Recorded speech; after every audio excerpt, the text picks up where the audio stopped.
Buenos días a todos y a todas. Bienvenidos a este webinar, a esta charla o a esta presentación, como queráis verlo, de impresión 3D, en la que vamos a ver la relación entre SolidWorks y una impresora 3D y cómo utilizar SolidWorks para imprimir en 3D, ya sea por cuenta profesional o de forma particular, y cómo optimizaremos nuestras piezas, tanto antes de la producción como después. En primer lugar, bueno, debería de presentarme, porque está feo no deciros ni quién soy. Mi nombre es Óscar, soy ingeniero electrónico industrial. Desde siempre me ha apasionado la impresión 3D de forma particular y de manera autodidacta he estado siempre relacionado con la impresión 3D en casa. Tengo una impresora 3D de esas personas que nos gusta y la compramos y nos la lanzamos al toro. Y bueno, formo parte del departamento técnico de SolidWorks, de soporte de SolidWorks en origen, aquí en Sevilla. Y bueno, hoy voy a orientaros durante este ratito que estaremos juntos y os daré una serie de tips. Para no hablarlo todo profesionalmente, hoy soy una persona bastante campechana, de un pueblo de Huelva, y me gusta mucho la naturaleza y la bicicleta.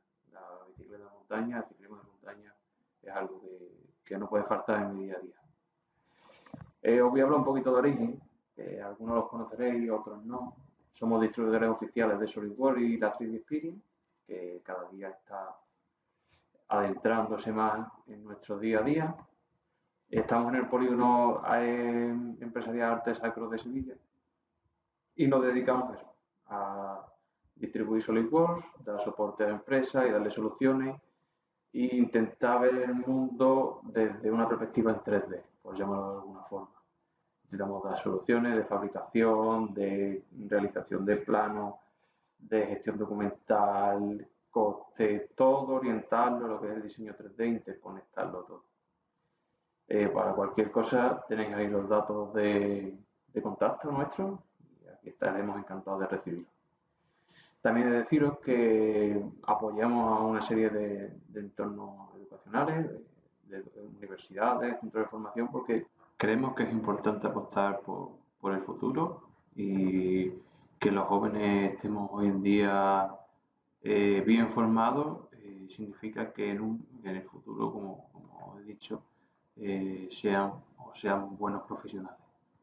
Vamos a comenzar con la charla, como he dicho antes, el webinar, lo que queráis. Y voy a quitar un poquillo mi cara de aquí porque yo creo que lo más interesante es que veáis eh, los ejemplos, las diapositivas que he preparado para este día. Y mi cara tampoco es tan interesante, ¿no? Por lo menos la voy a minimizar un poquito y pasamos a empezar con la presentación. Empezamos con las consideraciones de diseño. ¿Qué es esto? Aquí, ¿qué vamos a poner? ¿Qué vamos a hablar aquí? Bueno, pues simplemente quiero mostrar una serie de normas básicas, una serie de tips en los que podemos mejorar nuestras piezas. ¿Vale? A la hora de diseñar, sí es verdad que se tiene que cumplir una serie de requisitos porque nuestra pieza quiere que mida tanto, que tenga tal forma, porque nos tiene que encajar no sé qué, un ensamblaje no sé qué, no sé cuánto. Pero hay una serie de requisitos que podemos evitar errores a la hora de imprimir o que simplemente podemos ahorrar dinero y ahorrar material. Una cosa nos lleva a la otra, pero bueno. Entonces, en primer lugar, me gustaría hablar del efecto warping. ¿El efecto warping qué es? ¿Qué es esto?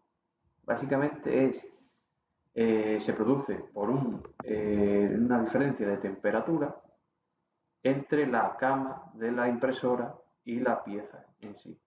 Y lo que hace es que las esquinitas se levanten.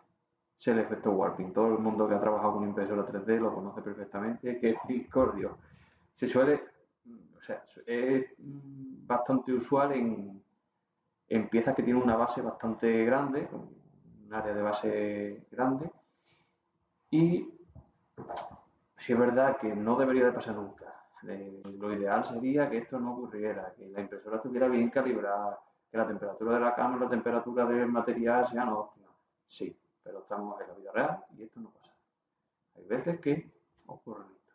Entonces, una serie de soluciones que yo personalmente os transmito es que pasemos de tener ángulos rectos en las esquinas a redondearlos, siempre que sea posible, siempre que el diseño nos deje. Si nosotros redondeamos las esquinas, nos dejaría de pasar este efecto, porque automáticamente este warping lo tenemos nosotros aquí ya reproducido. Entonces esto no nos pasaría y veremos tensión. Otra opción, meterle unos disquitos de apoyo a la base. ¿A qué? Entonces tenemos aquí un apoyo más extra a nuestra base de la pieza, que lo que haría es, si tiene que hacer warping, no debería con estos disquitos, lo haría aquí. Entonces nuestra pieza quedaría intacta. No nos afectaría el diseño y quedaría todo idóneo. Esa es la primera de las normas o las básicas que supuestamente dicen los expertos en impresión 3D. Yo digo que es un tip, pero cada uno lo llama como pueda y como quiera. Siguiente, intersección de sólidos. En el caso de que nosotros hemos diseñado una piececilla que tiene dos sólidos, como es aquí, ¿vale? O tres. Tenemos un polígono, le hemos hecho una extrusión con SolidWorks y tenemos aquí atravesándolo un cilindro. Si yo lo quiero imprimir en 3D y convertirlo a STL, que sabéis que lo veremos luego, pero sabéis que es el formato que tenemos que pasar para poder imprimirlo, vamos a tener tres sólidos y eso no es ideal para imprimirlo. Entonces, ¿qué podemos hacer? Utilizar la herramienta de combinar de SolidWorks, que lo que hace es, cogeríamos los tres sólidos, ¿vale? Que sería 1, 2 y 3, lo seleccionaríamos todo, lo agregamos y se nos queda un sólido completo. Y ya a la hora de imprimir no vamos a tener ningún tipo de problema. Siguiente. Consideraciones en los sólidos cerrados. ¿Qué es esto? Nosotros tenemos o estamos trabajando con superficie y a partir de esa superficie queremos crear un sólido, ¿vale? Porque trabajamos con superficie porque así somos nosotros. ¿Y qué es lo que pasa? Tenemos esto que aparentemente no nos da ningún fallo, pero si lo vemos, tenemos aquí un huequecito de una superficie que no existe. Esto no podríamos imprimirlo en 3D. Esto aparentemente sí, pero es que no. Tenemos este hueco. Entonces, tienen que formarse sólidos cerrados. Tiene que formarse un sólido que no tenga un hueco, porque cuando nosotros pasemos a la impresora 3D nos va a decir, vale, ¿y aquí qué hago? ¿Lo dejo hueco solamente en la parte? Es que no tendría espesor. Entonces, ahí entraría en un conflicto que esto hay que evitarlo, hay que revisarlo bien a la hora de imprimir. Por eso tenemos el diagnóstico de caras y de piezas en SolidWorks. Siguiente, deberíamos tener un espesor mínimo. Si nosotros queremos hacer una pieza en 3D y le queremos poner una cara, si hacemos un cubo, nosotros no vamos a coger y dejar un cubo con las caras externas con un grosor de 0,1 milímetro, porque obviamente es una impresora 3D, no tiene precisión ni para hacerlo. Entonces, lo ideal es que se deje un espesor mínimo de 0,8 milímetros, que ya es bastante pequeñito, pero bueno, habrá modelos y diseños de piezas que se necesite hacer así, pero mínimo 0,8 milímetros con su tolerancia, ¿vale? Eso, no tengo que hablar mucho yo de tolerancia si estamos hablando de cosas de tecnología y de ingeniería. Seguimos con las tolerancias. Pequeños detalles. Nosotros hacemos una pequeña instrucción de un texto. Si nosotros queremos hacer una extrusión de un texto y no le damos un mínimo de un grosor o un mínimo extrusionado, nosotros obviamente no lo vamos a ver. Eso es obvio, ¿no? Entonces, lo que recomiendan es a partir de 0,3 milímetros, con su también tolerancia, pero 0,3 milímetros mínimo para poder tener un buen detalle. Siguiente, ¿qué tenemos que tener en cuenta? Tenemos que conocer con qué impresora vamos a trabajar. No es lo mismo tener una impresora, una Anycubic, que es con la que trabajo yo en mi casa, una Anycubic 0 Mega 0, que una Ultimaker, por ejemplo, S5. La Ultimate, que es bastante más grande, tiene una cama muy más grande en comparación con la Anycubic. Entonces, tenemos que adaptar nuestra pieza a nuestra impresora. Si yo creo aquí un engranaje pequeñito y este es su tamaño, vale, perfecto. Yo lo represento en Cura, que es una herramienta que utilizamos para pasar desde STL a código G o código máquina para la impresora y lo pondríamos que nos entre en nuestra cama. Si no nos entra, como es en este caso, porque lo he hecho a lo grande y he puesto aquí, échale engranaje ahí sin miedo. Y no nos cabría. Entonces, tenemos que conocer bien el tamaño de la pieza y el tamaño de la cama de la impresora, de la cama y del cubículo que nos forma la impresora. Más consideraciones o más tips. Si nosotros queremos un cuerpo que tenga una serie de sólidos y entre ellos tenga una serie de movimientos de libertad, a la hora de diseñar tenemos que dejar mínimo un espaciado, porque es que si no eso se va a acabar soldando, que es como le decimos a la hora de hablar en 3D. ¿Soldando qué es? No nos vamos a coger un soldado de estaño y le vamos a poner un poquito de estaño, ¿no? Soldar es que, como sabéis, el plástico se funde. Cuando se funde y se solidifica, eso si pone dos cachitos de plástico, se pegan. Eso es una soldadura. Entonces, si yo aquí no le dejo un espaciado entre este sólido verde y este moradito o rosa, obviamente cuando este sólido esté ya frío y esté solidificado y yo esté creando este de forma que está fundido, antes de fundir se va a pegar si no le dejo un espacio mínimo. ¿Cuál es ese espacio mínimo? 0,5 milímetros, es lo que se recomienda. Siempre un poquito más. De lo que os estoy diciendo es el mínimo, ya de llevarlo al límite. Yo dejaría un poquito más de margen que tampoco pasa nada, que corra el aire. Siguiente, partes colgantes. Esto es una pelea que todo el mundo tiene con impresión 3D. Nosotros no podemos pretender hacer una pieza que tenga una parte en el aire y debajo no tenga nada. ¿Por qué? Porque ya sabéis cómo es la fabricación aditiva. Empezamos desde abajo, como las casas. Empezamos a hacer una pequeña cimentación. Si yo empiezo a pintar esta base, empiezo a darle a echar láminas, ¿vale? Y empiezo a subir hasta aquí. ¿Y ahora qué?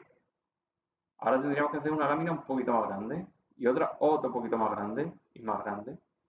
Pero claro, si nosotros tenemos una un poquito más grande y otra un poquito más grande, pero esta distancia es, la distancia entre un hilo de lámina y otra es suficientemente espaciado, esto acabaría colgando. Eso acabaría colgando y ¿qué pasa ahí? ¿Qué pasa con eso? ¿Se va a quedar ahí pegado? No, eso cae al suelo, cae a la base. Entonces, esta es la regla de los 45 grados. Si tenemos 45 grados o menos de saliente o de colgante, como puede ser aquí, no haría falta crear un soporte o una estructura que no agarre este saliente. Si en contra sí que es mayor a 45, en este caso tendríamos que crear aquí una estructura o un soporte que más para adelante lo veremos también con un poquito más de detalle y debemos de añadirle algo porque es que si no esto se va a caer y esto no va a tener sentido ninguno, ¿vale? Entonces, mi consejo, intentar que una pieza tenga entre menos saliente mejor, menos voladizo mejor. ¿Por qué? Porque nos ahorraríamos material y si tiene voladizos que sean de 45 grados o menos. Si nosotros tenemos que crear esta pieza y este material, pero ahora tenemos que hacer un soporte aquí para que no se caiga y también tiene que ser de otro material o del mismo, ya estamos perdiendo dinero. Y la cosa no está como para perder dinero, ¿vale? De todas formas, lo veremos un poquito más adelante. Siguiente, vaciado de piezas. Si yo quiero hacer esta estructura, pero realmente es una pieza que no va a estar expuesta a tensiones o a esfuerzos, o que sí, pero no son relativamente altos, podemos intentar vaciar la pieza, ahorramos material, ahorramos dinero y ahorramos tiempo de fabricación. Nosotros le hemos quitado aquí bastante volumen de piezas y no es lo mismo tener que crear un bloque macizo que algo así. Siempre teniendo en cuenta a las tracciones y a las cargas a las que se va a encontrar expuesta esta pieza.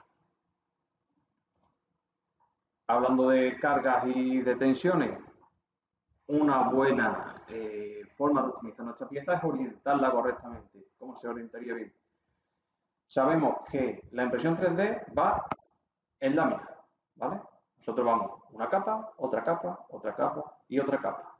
Si nosotros estas capas vemos que vamos a tener una carga perpendicular a ella, veremos que la pieza sería más fuerte. Si en cambio nosotros hemos orientado la pieza para que en vez de ser así, sea perpendicular, las capas irían en este sentido, cosa que facilitaría a que la pieza se rompiera por aquí.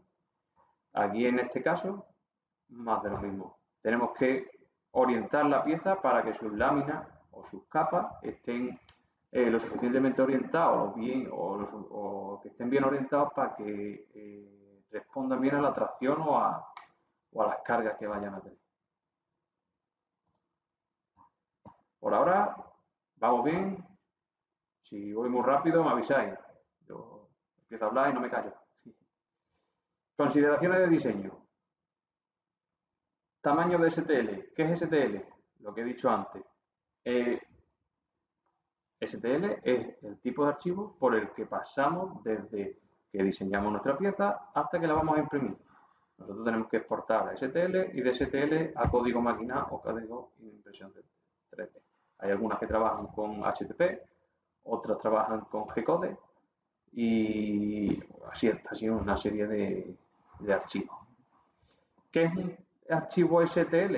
Básicamente interpreta nuestro sólido y lo transforma en una malla de triángulo, ¿vale? Entre más resolución tenga y más triángulos tenga, más se va a parecer nuestro diseño a ese código. Si nosotros, en cambio, le quitamos los triángulos, o sea, hacemos que sea menos triángulos, que tenga menos resolución, a lo mejor la pelota no va a ser redonda exactamente, no va a ser totalmente esférica, va a tener como unas imperfecciones, pero claro, ahí estaríamos ahorrando el tamaño del archivo de STL. Depende de lo que nosotros vayamos a imprimir y de lo que necesitemos, pues podemos jugar con ese tamaño. Hay impresoras que, como superen más de 50 megabytes de tamaño de STL, no te lo lee. Entonces, es algo a tener en cuenta. ¿Vale? Como un ejemplo que se me ocurre ahora mismo, así a bote pronto, de los triangulitos que forman este sólido, puede ser un círculo. ¿Un círculo realmente qué es? Es un polígono regular con infinitos lados. Eso siempre me ha dicho. ¿Cuántos lados tiene un círculo? ¿Cero? ¿Uno? ¿Cuántos? Infinito. Nosotros, entre más lados tenga un polígono regular, más esférica es su forma, más circular es su forma. Pues aquí es lo mismo. Entre más triangulitos, más ideal y más real. Entre menos, sería toda una aproximación. Y ahora, hablando de forma esférica, si yo quiero imprimir en 3D este cuenquito, ¿qué hago? ¿Lo imprimo tal y como está? Hemos dicho antes que no podría haber partes colgantes, ¿no? Habría que hacer aquí una especie de soporte o algo. Pero esta cara de aquí yo creo que nos va a dar problemas. Por eso es un tip súper importante, o una norma súper importante, que es que tenemos que tener una superficie plana para apoyar en la cama de la impresora. Entonces, lo ideal es que si nosotros vamos a hacer un cuenquito, es que, por ejemplo, hagamos una superficie plana aquí.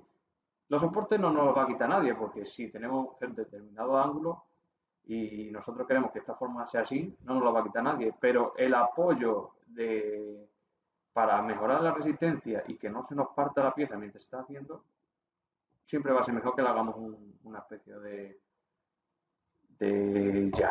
allanado, por llamarlo de alguna forma.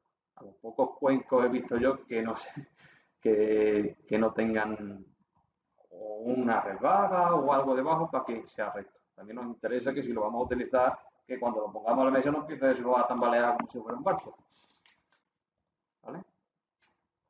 Y por último, dentro de este apartado de consideraciones de diseño,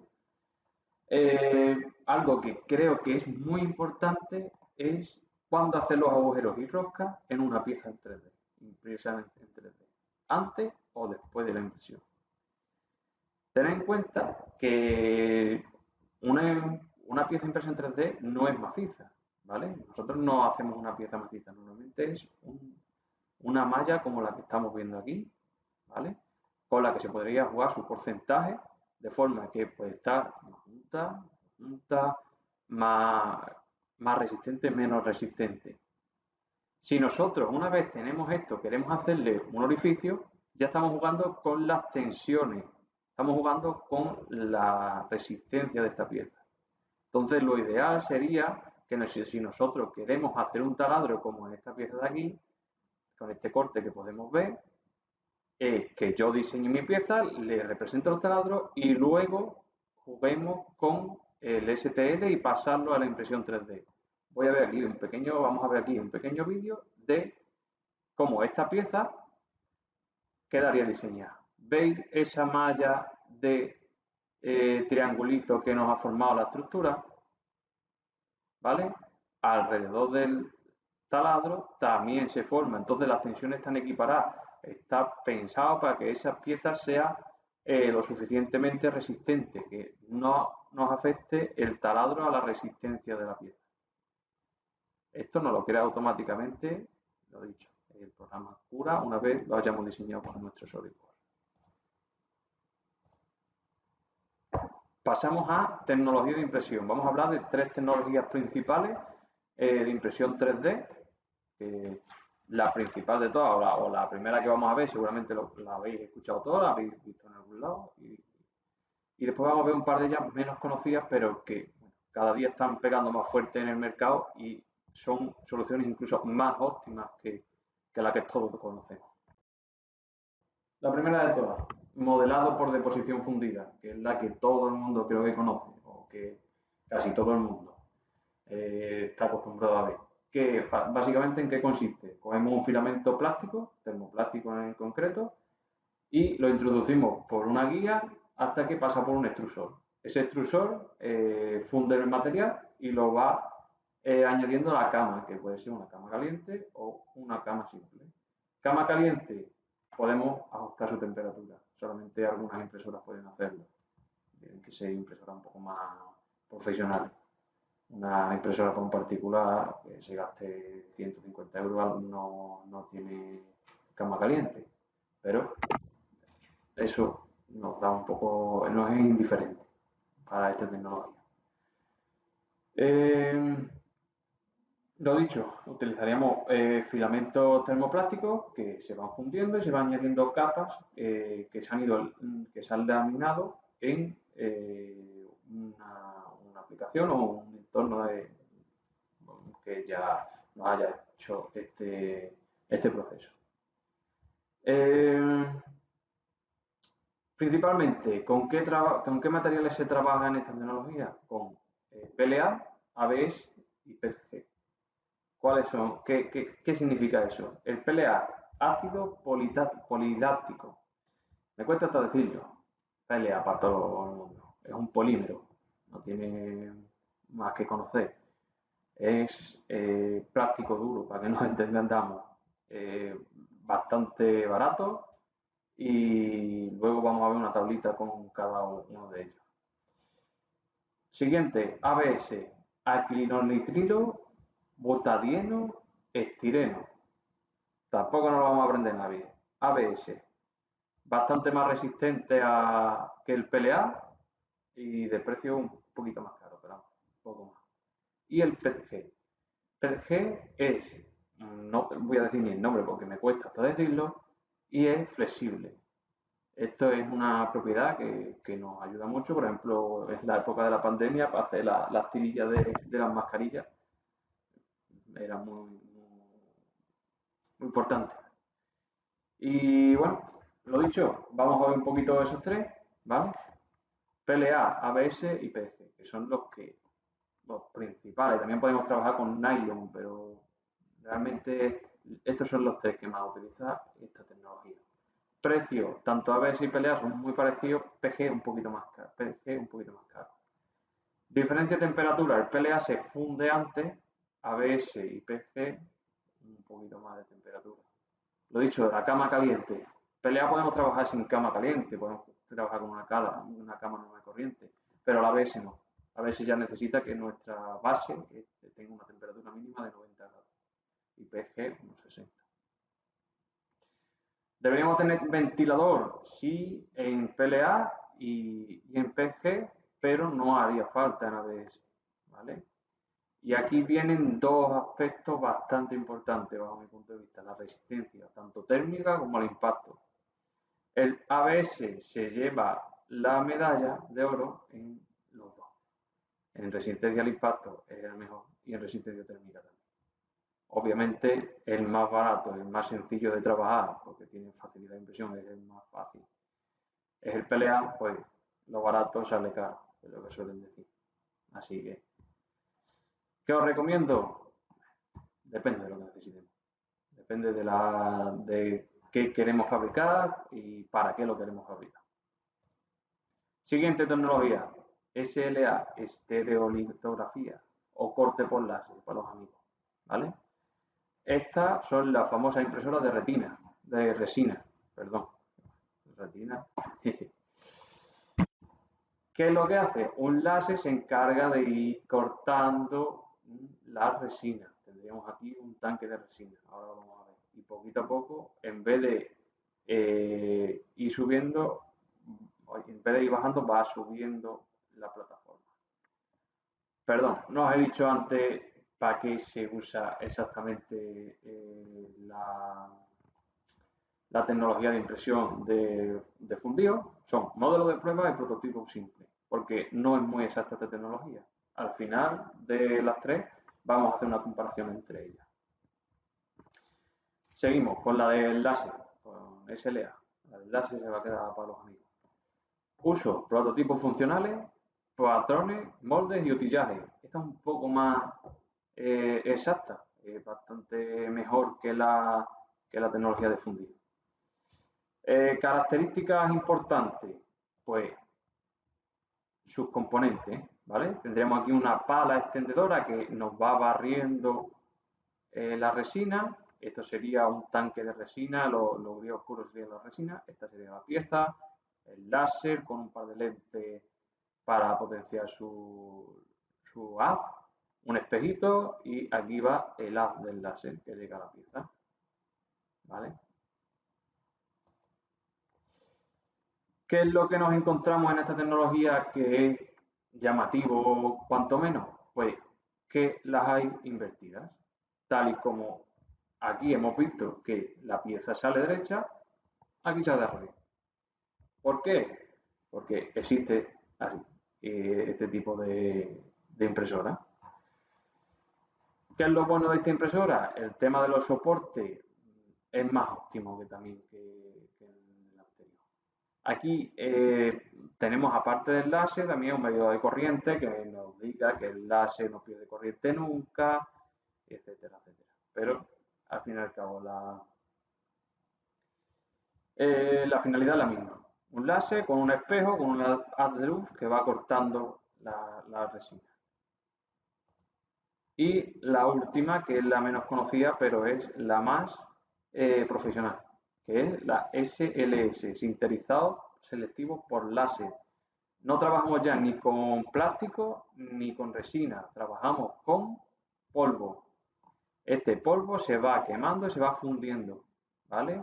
Tendríamos aquí un pistón, que ahora vamos a ver todos los elementos que tengo aquí marcados, y se utilizaría para prototipos mucho más funcionales y de uso final. Estas son piezas ya más profesionales. Vamos a ver los componentes. Tendremos un láser también con sus lentes y su espejo, el haz de láser, y aquí estaría la pieza haciéndose. La 6, que sería el lecho de polvo, donde tendríamos el polvo. Y aquí tendríamos un pistón que iría haciendo como un elevador para nuestra plataforma de trabajo.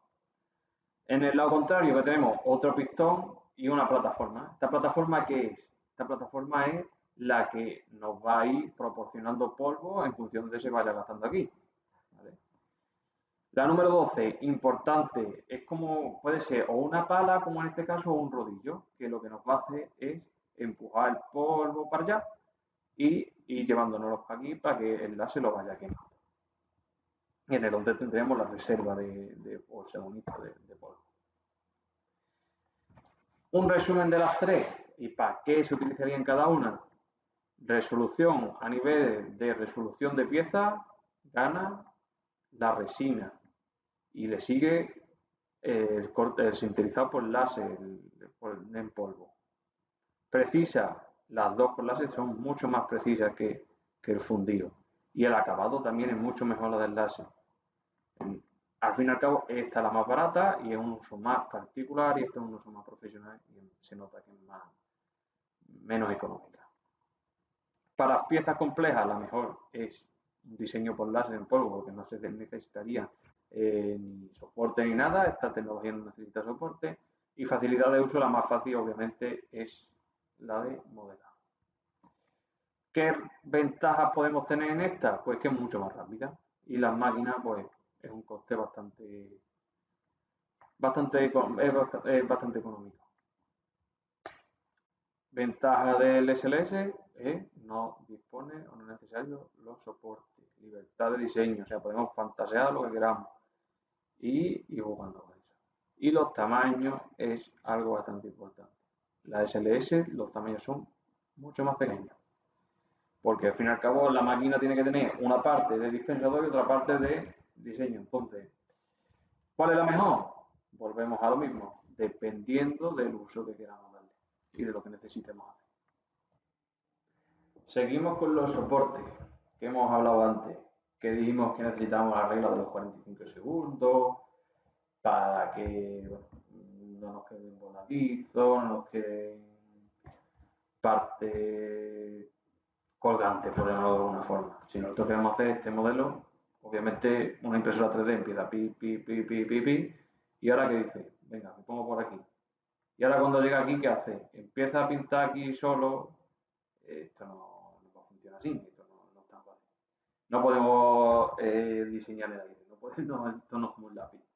Entonces, habría que añadirle una serie de soportes como aquí he calculado yo, lo he hecho con mediante cura y he metido aquí un par de soportitos. Ya hay aplicaciones como cura que te las hacen automáticamente. ¿Qué vamos a hablar de los soportes? ¿Qué son? ¿Para qué se usan? ¿Y cuándo se usan? ¿Qué son? Estamos viendo estructuras que pueden ser o desde la pieza o desde la cama que nos ayuda a darle estabilidad a nuestra pieza. Y no solamente estabilidad, también libera tensiones. ¿Por qué libera tensiones? Si nosotros en un punto queremos que sea lo suficientemente resistente, pero realmente podríamos hacerlo sin necesidad de soporte. Pero queremos que sea resistente, que quede bien definido, entonces le añadimos un soporte y ahí las tensiones van a estar completamente curadas, por llamarlo de alguna forma. ¿Vale? ¿Cuándo las vamos a usar? Lo dicho, cuando tengamos una plataforma así, que bueno, esto ya hablaremos ahora un poquito más adelante de la orientación, sería mejor orientarlo justo de al revés, pero tenemos tanto apoyados en la misma pieza como apoyados en la cama, ¿vale? La regla de los 45 segundos que os hablaba antes y cómo quedaría, por ejemplo, esto de la señal de típica. Pues, podríamos hacer el soporte aquí, aquí, aquí, o orientarlo sobre el plano horizontal. ¿Para qué lo hemos usado? Lo he dicho, para apoyar las piezas, puntos de tensión, lo que os he comentado, y proporcionar vías de enfriamiento. También utilizar una vía de enfriamiento a través de un soporte para que no quede voladizo, que es esto. Si nosotros aquí hubiéramos puesto un soporte, no nos hubiera quedado esta parte que realmente, mientras se ha terminado de enfriar, ha empezado a caer. Y luego, cuando ya estaba cayendo, se ha enfriado del todo. Ya se ha quedado aquí la parte fea, ya teníamos una imperfección. Ahora tenemos que liarnos a rematarla y, en fin, es un tostón, bajo mi punto de vista. ¿Qué más podemos ver? Tipo de adherencia, cómo vamos a pegar la pieza a la cama, haciéndole una falda, haciéndole un borde o haciéndole una balsa. Vamos a empezar por la última. La balsa le hacemos una balsa y evitamos el warping, que también lo hace el borde, ¿vale? Y evita la deformación totalmente. O sea, esto te da un espacio sobrado para que si se tiene que deformar, la pieza no lo va a hacer, ¿vale? Tiene una adherencia mejor a la cama y una superficie pequeña toca la cama. Por ejemplo, si nosotros queremos que esta parte de aquí toque la cama solo, si le hacemos una adherencia, una balsa, pues tiene mayor adherencia esa pequeña parte. El warping lo evita también el borde y básicamente es lo mismo, pero tiene menos superficie. Esto también está pensado para el tema de los soportes, que sea un soporte de soporte. Como falda, ¿qué es una falda? Te pinta el contorno. ¿Y para qué sirve esto? Para que veamos, le damos un par de vueltas aquí y realmente lo que se hace es la distancia entre líneas, entre capas, se pinta aquí para que, por ejemplo, los primeros trazos que suelen ser un poco más sucios, también el extrusor se limpia. Y ahora vamos a hablar un poquito de la orientación de la pieza. ¿Por qué es tan importante? Si yo tengo esta pieza aquí diseñada, que no tiene funcionalidad ninguna, pero tiene aquí un hueco, o un taladro completo, una ranura, y aquí un hueco, si yo la oriento de esta forma, tendría que hacer soporte y luego quitarla. Si yo la oriento así, no. Entonces, aquí estamos perdiendo tiempo en material y aquí estamos optimizando la pieza, ¿no? Entonces, es muy importante la orientación de la pieza. ¿En qué influye? En el acabado, en la resolución y en la resistencia. Lo vamos a ver ahora mismo. En el acabado, no es lo mismo que yo oriente esta pieza así, que esta parte esté apoyada en la cama y nosotros vayamos, o sea, la impresora 3D vaya pin, pin, pin, pin, vaya subiendo lámina a lámina, que hacerlo así, porque así ya tendríamos que hacerle un soporte y no tendría la misma resistencia. No tendría mejor, el mismo acabado. He leído aquí resistencia y me ha cortocircuitado la cabeza. No tendría el mismo acabado porque ya a la hora de quitar el soporte ya algo se queda. Y sí, luego lo lijas, muy bonito, tú le das un poquito de resina, de todo lo que tú quieras. Pero ya digo yo que no quede igual. Resolución. Esto es muy importante, parece una tontería, pero lo vamos a intentar explicar detalladamente, ¿vale? El extrusor, ¿vale? Él tiene una boquilla, que lo he representado aquí. Nosotros podemos cambiar esa boquilla, podemos decirle que sea de 0,3, de 0,4, de 0,2, de los milímetros que queramos, ¿vale? Entonces ya estamos ahí limitando cuánto va a ser el tamaño en el plano XY. O sea, nosotros estamos ya limitando cuándo va a ser el tamaño mínimo, ¿vale? Y en el eje Z, ¿cuál es lo que limitamos? La altura de la capa que nosotros hayamos elegido al configurarlo en cura.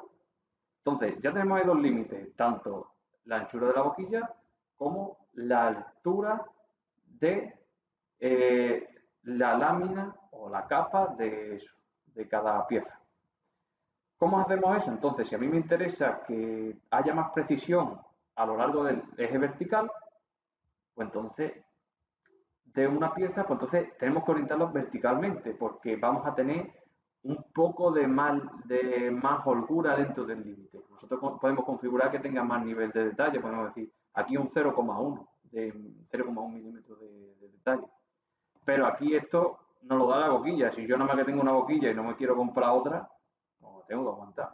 Entonces, es muy importante que si tenemos detalles pequeños, los orientemos de forma que vayan a través del eje vertical. Esto es muy importante. Parece una tontería, pero ya digo que no lo es.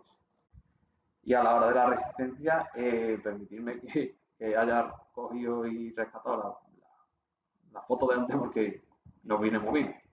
Ya lo expliqué antes, si orientamos la pieza perpendicularmente a las cargas, tendremos más resistencia. Respecto a la postproducción, o lo que viene siendo cuando ya hemos imprimido o impreso la pieza, ¿qué hacemos? Usarla así, pero a mí yo no quiero que me quede así, yo quiero que me quede más bonita, ¿vale? ¿Cómo empezaríamos? Quitamos los soportes, empezamos con un alicatito, empezamos pin, pin, pin, le quitamos los soportes. Vale, ¿ahora qué? Esos soportes me han quedado unos picos. ¿Qué hacemos con ellos? Los lijo. Vale. Muy bonito. Ahora queda la pieza lijada, que se le ha perdido un poquito de color. En fin, que soy un poco... que yo lo quiero perfecto. ¿Vale? ¿Cómo lo hacemos? Suavizamos con acetona. ¿Esto cuándo pasa? Cuando es ABS, sobre todo. ¿Vale? El ABS es el que mejor coge la acetona. Siguiente, que ya iba yo demasiado rápido. Pintura. Le queremos dar pintura especial para este tipo de plástico. Se le puede dar imprimación de pintura. O hidrografía, que es una forma de darle pintura diferente, como tipo una llanta de un coche. Un coche normalmente si tú la pintas y la quieres poner en modo, que sea amarillo fosforito, para que se te vea de lejos, pues se hace una imprimación en una balsa con una capa de una pintura especial, tal y como está haciendo este hombre o mujer. No le he preguntado qué se identifica. Pegado. Si tenemos varios objetos, pues, o varios sólidos, podemos pegarlos también. ¿Y cómo se pegan? ABS también se pega con acetona y el PLA, PG, cualquier otro material con pegamento para plástico normal y corriente. Pues, y hay especiales para pelear. Ya digo, estos no suelen poner muchos problemas a la hora de pegar. Y diseño e impresión con SolidWorks. Última parte, ¿vale? De este webinar. Pero no sé demasiado pesado, está siendo demasiado pesado. Entiendo que todos estáis trabajando porque, o la mayoría, y entonces tampoco quiero quitaros mucho tiempo. ¿Vale? Yo he diseñado esta piececita en 3D y a la hora de en SolidWorks, ¿vale? Yo lo guardo y lo guardo como STL y lo paso a Cura, ¿vale? Lo pongo en Cura, lo posiciono de esta forma porque me gusta y hago una simulación de cómo trabajaría mi impresión 3D, mi impresora 3D.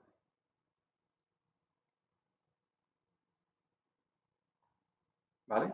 Ahí empezaría la laminación de cómo iría y nos dice cómo es la primera capa. Empieza a hacernos una falda y ya empieza con la pieza. ¿Vale? En concreto esta pieza la tengo por aquí.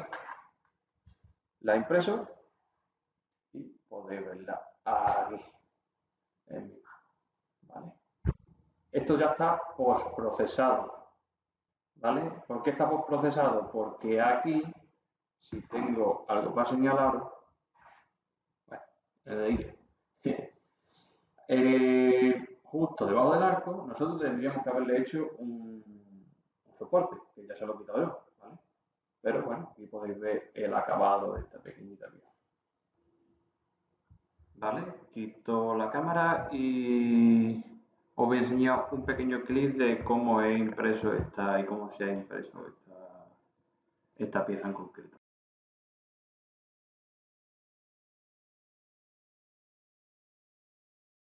Como podéis ver, ahí está el soporte que os he dicho debajo del arco.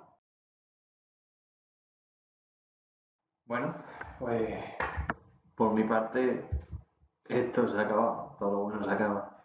Espero que no haya sido un tostón, sino que haya sido interesante por lo menos y que hayáis aprendido algo nuevo.